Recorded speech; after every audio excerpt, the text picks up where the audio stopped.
രാമൻ ഇനി മുതൽ ഉത്സവപ്പറമ്പിലേക്കില്ല.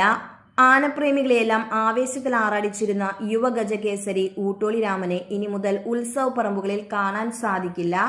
സുപ്രീം കോടതിയുടെ നിർദ്ദേശപ്രകാരം രാമനെ ഏറ്റെടുക്കാൻ വനം വകുപ്പ് തീരുമാനിച്ചു. ആനയുടെ ഉടമസ്ഥാവകാശത്തെക്കുറിച്ചുള്ള തർക്കത്തിൽ അന്തിമവിധി വരുന്നതുവരെ വനം വകുപ്പിന്റെ കസ്റ്റഡിയിലുള്ള ആനപരിപാലന കേന്ദ്രത്തിൽ ഊട്ടോളി രാമനെ പാർപ്പിക്കാനാണ് സംസ്ഥാന സർക്കാരിന് സുപ്രീം കോടതിയുടെ നിർദ്ദേശം.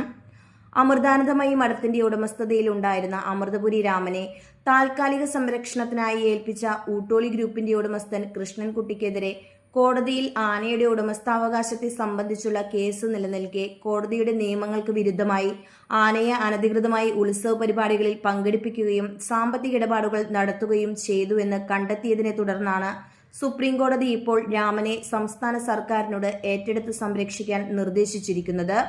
ആനയുടെ ഇപ്പോഴത്തെ കൈവശക്കാരനായ ഊട്ടോളി കൃഷ്ണൻകുട്ടിക്ക് കോടതി പിഴയും ശിക്ഷയും വിധിച്ചു. അമൃതപുരി രാമൻ ഉടമസ്ഥാവകാശത്തിന്റെ കേസ് വിധി വരുന്നതുവരെ രാമനെ ഇനി കോടതിയുടെ നിരീക്ഷണത്തിൽ കേരള സംസ്ഥാന വകുപ്പിന്റെ കീഴിലുള്ള ആനപരിപാലന കേന്ദ്രത്തിലേക്ക് മാറ്റും.